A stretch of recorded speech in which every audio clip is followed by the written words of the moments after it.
Hello. We're doing a little, not podcast, but mini. I feel like we've been doing mini podcasts in our vlogs, so I hope you're enjoying that. Otherwise, I'm very sorry. But I put a little thing on my Instagram if anyone has any questions about the trip, and I think like 6 people replied. So this is for those 6 people. But it's our last night on the trip, and today we spent the day kind of exploring Zurich. What did we start the day with? We started the day with Matcha Club. 2 men were laughing at us when we were taking photos. That triggered something in me. But anyways, we walked around. We went to the river, had a look at that. That was on the bucket list. We made a little list, and not list, but added things onto Google that you can save so you can easily access them. That is my saving grace when I'm traveling. Yeah, the maps. That is so handy. So we went to the river, went to go to the museum at the art gallery. That was $60 each Australian. Realised that Zurich is not in our budget at all. So then we went to the bibliothek. That was terrifying because it's very much a full functioning university. It's a university library. And it was really scary. It was very intimidating. We're the only people in there that are uni students too. Well, I found out what it was on TikTok. Someone said go to the bibliothek. So I just thought it was like a nice... I knew it was a library, and like we were respectful and quiet, but no one there was taking photos of the library. It's beautiful. It's one of the most beautiful buildings I've ever been to. Yeah, it's pretty cool. But it was terrifying, so be warned. Then we got bread rolls because that was the only thing we could afford for lunch. But they were, to be fair, they were the best bread rolls ever. Yeah, nice sense. That was so good. We went thrift shopping, and that was very expensive. I wouldn't call it thrift. It was a lot of designer stuff, but not designer affordable stuff. It was all Louis Vuitton Gucci bags that weren't that nice, and I was like... Yeah, well, okay, to be fair, that one near the fountain, that was really nice. Yeah, that was quite That nice. was really nice. There was some good stuff, but it was very limited, and I feel like thrift shopping can be hard sometimes because you can find a really nice piece, but then it's not your size. Yeah. Or it's too I have short. very high expectations. Me too. And I think the places on this trip, it's Stockholm, it's New York. Vienna was surprisingly really good. Obviously, like London's pretty good. But London's expensive. I wouldn't recommend London for thrift shopping, to be honest. Stockholm was about the same. You reckon? Yeah. Yeah, I reckon Stockholm was my favourite. I didn't even get to have a proper thrift. Yeah, I loved it. Actually, no, Vienna was my favourite. I got some cool stuff, but that's more of a different style, I think.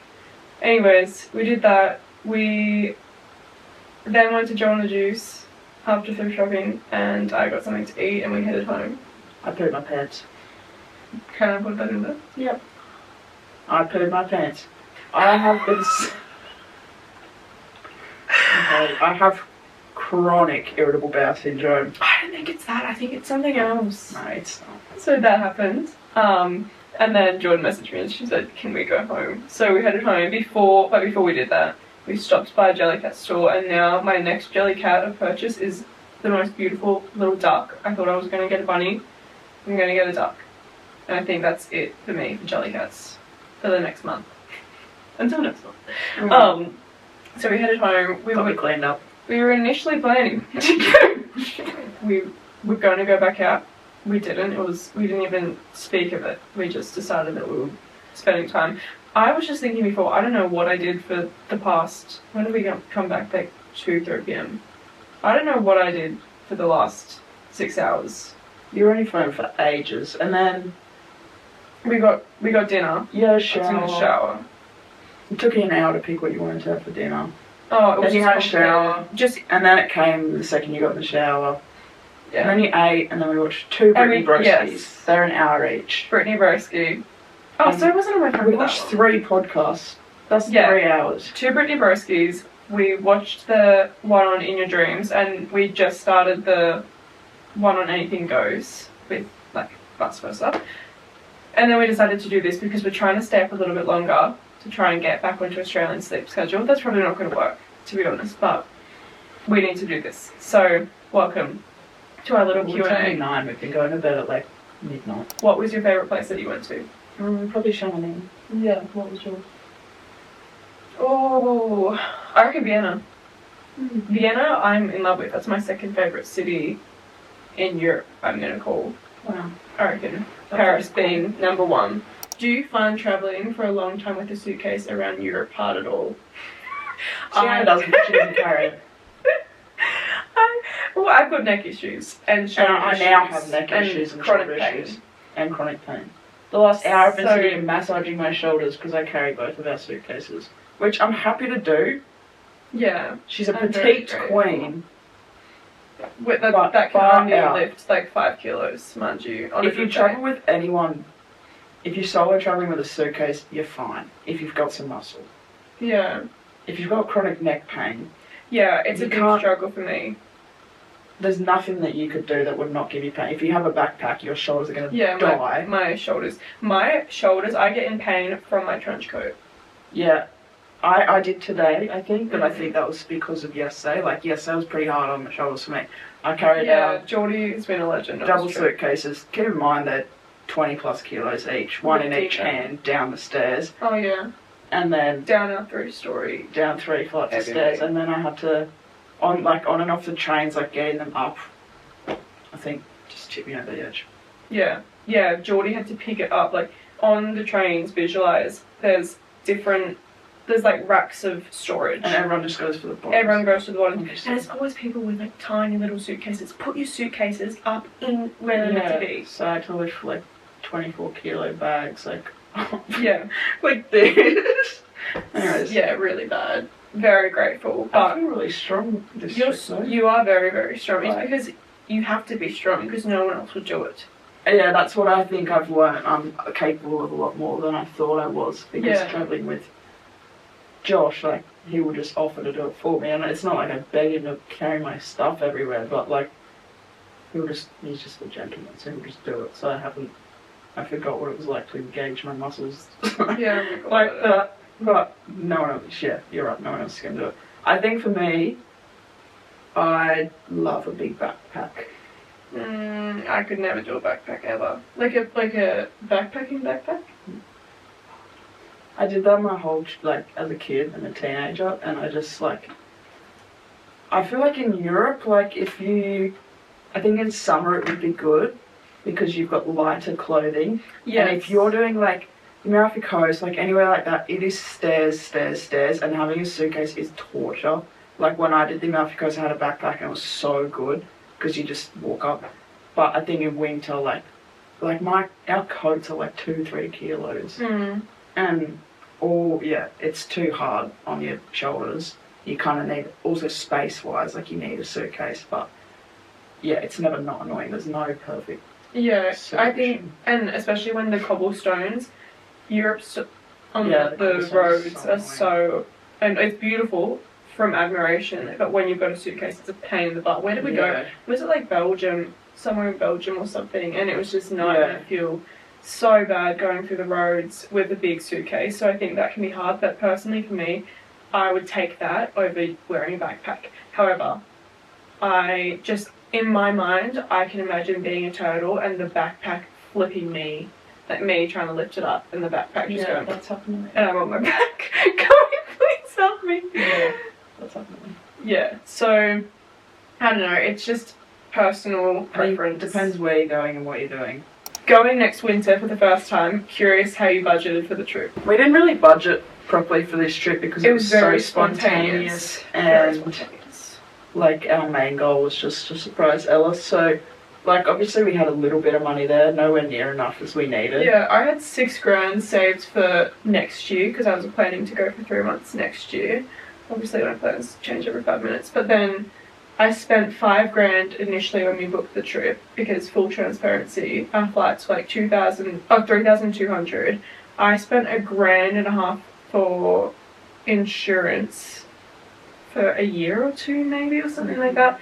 To be fair, I insure all my cameras, so I've got a lot of stuff, a lot of equipment that I insure, just in case.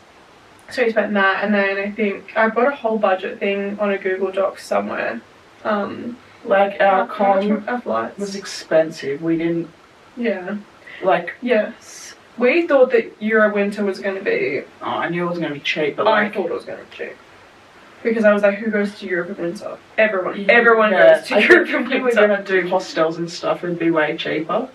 Yeah. But I'm not a hostel person, unfortunately. Geordie would be... I can't do it.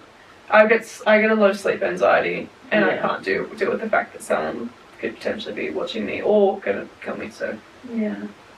Anyways, it's very expensive, so you just got to pay yourself. Do lots of grocery eating. That's the best way. Saving most of your money. Eating out is so expensive. If you are physically able, walk. Like, Ubers are so expensive. Like, just walk. If you've got a backpack, like, obviously we have suitcases, so we can't walk anywhere. Yeah, we only do Ubers for... like night outs or airports. Yes, like what we said. We've been doing like a fair few buses and stuff with our bags, and it's fine. Yeah, it's not public hard. transport. Public transport here is easy. I think I came here initially with like, I don't know, I reckon I just did not have enough money for this trip, and I think I left Australia with like $2,000 and I've just been taking it out of my car fund. If I'm being honest. I'm really blessed that I have a full-time job, so I get annual leave. Yeah. So that was the only way I was able to afford this trip, unless I had have saved up like a pretty big chunk of money. Yeah. I out of my paycheck, in terms of budgeting, I budget 15% of my paycheck each month. I get paid monthly, and I budget 15% of that for travel. So that's how I save, and I save pretty quickly for trips and stuff, but don't go to Europe every year. That's how you budget for a trip, because you're not going to have any money left for the next one. Someone said, what was the budget? Did you go over? Yes. We didn't even have a budget. I never set a budget for a trip, unfortunately. I don't, because I know I'm going to blow it. And I don't track my money after, because I think that would be highly concerning and it would send me into a spiral. It is what it is. It's the memories. I feel like it's an investment. Yeah, I don't mind spending money on a holiday. Obviously, like, it stings, but... Yeah. And, like, we aren't rich girls. Like, I've got... No. Today, poor Josh had to send me $100 because I had $2 in my account, if that is any consolation for that. $2 for the last day. That, like, I was down to the literal dollar. So I had to ask for money. And we have, like, not a big... Do we even have breakfast today? We didn't have breakfast today. Oh, we didn't have breakfast. Oh my god. No. Well, we had 2 bread rolls. Sometimes, yeah, for lunch and breakfast. Yeah, it's been rough. We saved money by sleeping in. Yeah, literally sleeping in. We have like brunch and then dinner. Yeah. It would be fun. And I don't encourage that at all. Oh, That's just by coincidence. But it's just the way it happened. Yeah. Yeah, because I think it opens until 10. And all like cafes and bakeries and stuff do, but a lot of places don't open until 10. So we just. It's also dark until like 9. Yeah. So you kind of don't want to go anywhere anyways. Please tell me your essentials for winter Euro. I think heat deck thermals. That's my biggest recommendation. And Salomons. The winter Salomons that we have. They've been amazing. My feet haven't hurt once. And that is a big statement because my body freaks out at any type of physical exercise. Thermals. I think also having a range of different thermals, because there was days like on the trip where I would go no thermals and just jeans, and then there was days where I'd need ultra warms under my jeans. So you need to have a bit of, leniency there. Like even like when I was snowboarding, some days I'd just wear a t-shirt and my jacket because it got so hot. So don't overpack and go crazy with your thermals. But if you're someone that typically gets cold, I think the extra warm's a good happy medium. Yeah.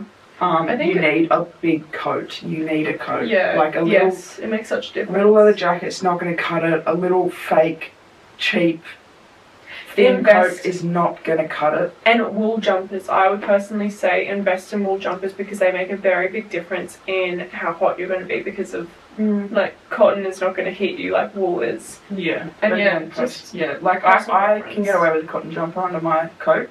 I'm a sweaty girl though. Yeah, so I get very, very cold. I think definitely gloves for like if you're doing like cities and stuff, your hands get cold. I didn't think about that before we packed.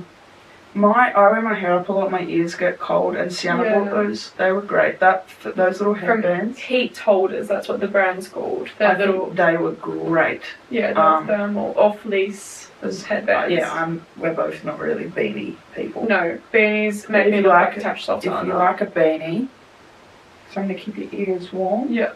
Or those earmuffs. Scarves. I didn't use my scarf very much. I don't think I used my scarf once. I think an essential turtleneck. It'll do the job. Both our coats were quite V-neck, like quite open-chested, and I was fine. There was only a few times where I went ooh, and my mum told me this was saying this earlier, like a higher button-up would be nice. Like the one that I tried on today. Yeah. That was a really good one. I think that's definitely what I would invest in next time, is one that buttons up to the top. But that's also personal style. Do you travel with an agency or do you plan individually? I never have until this trip. So. I always do because I get anxiety. Yeah. I quite like doing it myself, but it is kind of nice to be like... Yeah, we went with Flight Centre, and for me, in my mind, I'm like, they are professional, they do this all the time. They book her. I've never had an issue. We had a couple of issues this trip. But that was kind of... It was just weird flights. I don't know whether... I'm not going to say that that's the lady. It's probably just the way that we booked it because it was 4 months out. Obviously, if you're booking months in advance, you can get direct flights. But for us, it was so much cheaper. Because I think we saved $500 each by doing Geneva to Amsterdam to Vienna. I feel like if you do it on your own, there's probably ways you can get around it. Like Sienna said earlier, where everything's not sold out. Yeah. I didn't think, most of my holidays I book within 2-3 months out. That stresses me out. Because I can't plan that far in advance. Yeah. And I've never had issues like that, so... Yeah. I think it's personal preference. I always go with Flight Centre. I really, really enjoy not working with them, but we go in... Jordan and I, you'll see in the start of our London video, planned our entire trip within 3 hours. So we go in with everything and then we go to her, with rough dates, we go to her and see what's easiest, if there's a day that's cheaper or whatever, do that, then go in, book our internal flights 3 months before, book our trains. I think I like Flight Centre for trains, actually. Yeah, trains are confusing. I would never book trains by myself. I'm fine booking flights. The trains are kind of confusing. Yeah, but before, when I used to go with my family, we always booked it by ourselves. We never used Flight Centre. Flight Centre was a new thing that I introduced to my own world, also. No one else used it. I think it was just because my first flight that I did, my first Euro trip, I was 19 or 20, going with 2 other girls, and everyone was clueless, so I was like, let's do Flight Centre just to be more secure, and if anything goes wrong then you have someone to immediately contact, you have a 24-hour contact line with them. But I think I just continued to do that because it was habit and it was comfortable. If you're not experienced booking travel, definitely it. Or if you've got someone a friend that can help you, but yeah, if you don't know what you're doing, it does make it heaps easier. But yeah, I probably won't do it. Yeah, I think next time, or it might be different for me next time, I might be moving, so I think I will probably do that on my own. Also, because Flight Centre don't book one-way tickets. How did you choose your destinations? I think that's a great question. I don't know, divine intervention. I feel like we blacked out. We went to really random places. Well, first of all, for this trip it was different. We looked up, we knew we were going to London. We looked up best place for the Northern Lights, best place for Christmas, best place for New Year's. And granted, we didn't go to the best place for New Year's. It was great, but it wasn't the best place was Berlin, and we were that's a bit scary. Or Paris. Just because of the intensity, millions of people there. It looks wild, don't get me wrong. I'm just not prepped for that. No, we're not massive party people. So I think Chamonix was good for us. It was so much fun. That was one of the best. I loved more of a locals kind of, it felt like all this seasonal workers and stuff like that. Yeah, it was so much fun. So yeah, we booked up we looked up those, and that kind of guided us, and then we just kind of went for Ella's birthday, where do we go? What's close? Or we did Stockholm as a little in between. Yeah, well, Stockholm, Copenhagen. So no, I want to do Copenhagen in summer, so okay, let's do Stockholm. Amsterdam for Ella's birthday, that'll be fun. Berlin for Christmas. Oh, not Berlin. Brussels for Christmas, because that was a people were recommendation. saying, yeah, that was really good. They have great Christmas markets and stuff. It's really cute. Yeah, really, really cute. And then we want to do a week in the snow. We just tossed up a bunch of places. It's we really always kind of went with the French Yeah. Alps. So The French Alps is more affordable than the Swiss Alps and the Austrian Alps. Yeah. So if you're going to do it, like, that's a nice place to go. There's a lot of different spots and it's quite confusing. Our friend Holly recommended going to Chamonix, and the day that Ella was leaving, we went and called up for breakfast. And I said to Ella, we already knew that we were going to book this. And I said to Ella, like, where do you want to go? Is there somewhere that you would go for your birthday? And she said, Holly goes, you need to go to Chamonix, you need to go to Chamonix. And so that day I said to Jordan, we need to go to Chamonix. So we booked that. And that was a great recommendation. It was beautiful. I don't know if I'd go there again for skiing. I'd probably go somewhere that's more beginner friendly. But then, yeah, we just went, let's do, I don't know how we decided Vienna and stuff. Yeah, I don't either. We were tossing up Prague, we were tossing up different places in Switzerland. Yeah. Too expensive. Prague was a little bit out of the way, so we were like, we'll go to Vienna. Just a lot of TikTok consuming, to be honest. We just looked up winter in Europe and different places came up, and yeah. And then Salzburg. Yeah, well, Salzburg, that's the other thing. Originally we were going to be going to Innsbruck to have our snow week. So then it was like, Salzburg's near Innsbruck, so let's go to Salzburg instead. Like, it was just a bit of it's fluff around. We kind of went, there wasn't like, these dream destinations that everyone says you have to go to. And they're things that, for me, like a few of them, I'm like, yeah, I'll see them once. Toronto was so random. So random. So cool, though. So cool, such a cool thing to be like, I've been to the most northern city in the world. Never heard of it in my life. I've been in the Arctic Circle, like, it's pretty cool. Yeah, but I think it's just a bunch of playing around. For me, planning a trip is my superpower, and I feel like you're really good at it as well. So we were just this power team. We planned it in 3 hours, and it was pretty much still the same plan when we booked it. Yeah. So it's really easy, and you get good at it when you start doing it again and again. These are some different questions. First of all, we saw this in a Brittany Broski episode, but I want to know what your celebrity crush is. My celebrity crush has to be Jacob Elordi. With the beard? No, with the beard. Pre-beard Jacob Elordi, and then I don't know what's going on now. I don't know who else is my celebrity crush. I feel like I have a few. Oh, I do love Theo James. Yes, yeah, of course. Your celebrity crush is Theo James. We love Theo James. Very much. I also love Simon from Bridgerton. Yes, that's fair enough. I love Anthony, but not. He's not in like a. I think he's a.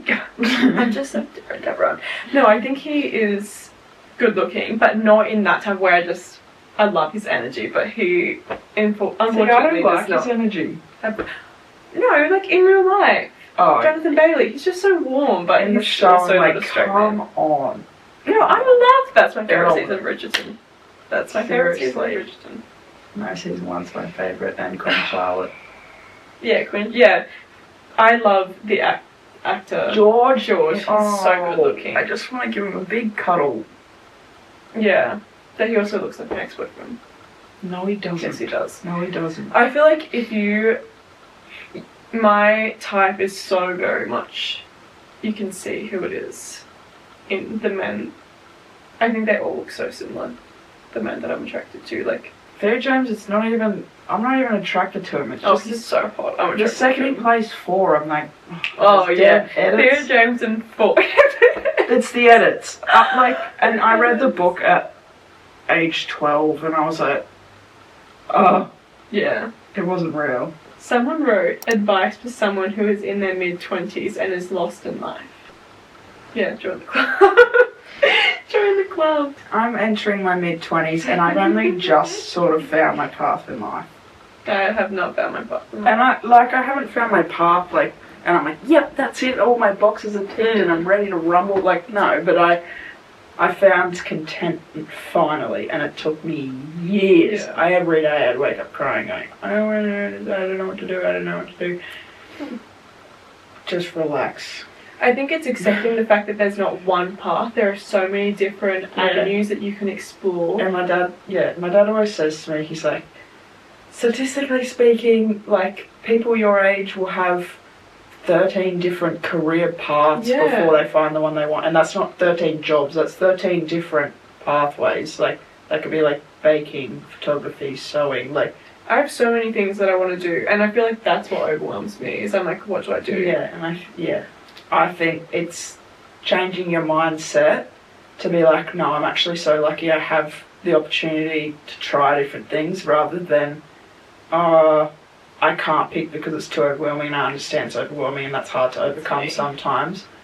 But retraining your brain to go, no, let's just try one at a time, because what's the worst that's going to happen? Yes. You know, and if you're in a position, you know, obviously, like, Sienna and I are both quite lucky, like, Sienna still lives at home, I pretty much still live at home, I'm in and out, but, like, I will always, if I need support, I can go to my parents, so, but I didn't, you know, I've been in the same job for 5 years, but I only went into that job because I was forced to come back from Japan because of COVID.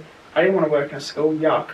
Now I love it. I don't want to be a teacher, no way, but like it's not my forever job, but it worked out. Anyways, and then since then I got into physiotherapy, dropped out, got into midwifery, dropped out, got into and started a Bachelor of Humanitarian Aid, which is like my dream job, dropped out because I can't cope with study because I'm chronically in my head and I'm diagnosed with different things.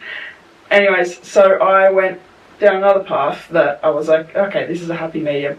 I love Pilates, always have, and I've always kind of wanted to be a Pilates teacher. I grew up dancing, grew up teaching dance, so I was like, oh. And I started it and I love it. So. And I'm an influencer. Just, try different things. Yeah, I think... Don't be afraid to try different things. And the worst thing you can do, I think the biggest thing for me is I get scared of regret, but imagine, you know, you go your whole life going, oh, what if I did this, or what if I took this different path, doing different things, like if you have a gut feeling to follow that, and you may not like it, or it may take that to realise, oh, you actually want to do this, or you want to do that. And for me, that was me studying psychology. I'd love to do that, but it took me getting into psychology to go, not yet, go to another thing. I have stayed with like a similar job my whole life. I was bartending, photography, and that's not similar, but my main job, photography, videography, and then I naturally went into content creating because my back was getting sore, my neck was getting sore from weddings and long days. Got into that, and then I've kind of stayed in it. This is kind of my dream job, to be honest, just taking photos and traveling. Yeah. I'm so privileged. I love my job. It, like, I don't know, I think realizing... If you're in a crap job, it's also okay, like, your job doesn't have to be the centre of your universe, although it does take up so much of your time. Plenty of crap jobs, and I feel like when you have a crap job, it's easy to put that pressure of, I need to find something else instantly, and but just make some money, hustle a little bit. I really advise going on trips. I think breaking up your work, like, I think the only way to really figure out, like, what you like and what you enjoy doing is by going out and seeing things, like... But sometimes people don't have the luxury of doing that. No, of course not. But even if it's just trying new hobbies. Yeah, doing hobbies. Like, adding zest into your life. I feel like those things, like, for me, you know, art, hobbies, exploring, learning to get to know yourself, I think that can make the world a lot less stressful. Like, not the world, but your entire universe that's surrounding you in that present time. Doing things that have that zest in life, and for us as well, it's travel. So that really, I don't know, it helps you realize, it helps you put things into perspective, and learning, like, true close to yourself. Gratitude as well, I think. Like, even though sometimes, like, we all have bad things in our life, and if you're a little bit lost, like, stepping back and going, okay, this is just temporary, but I have this, I have a roof over my head, and I'm going to be okay, and, you know, the right job will come, the right career path will come, the right friends will eventually come. But I acknowledge as well, when you're in that moment of stress and anxiety, when you're having, for example, an anxiety attack, when someone says, oh, but you've got this and this, that, like, it's hard to kind of realise that when you're in the thick of it.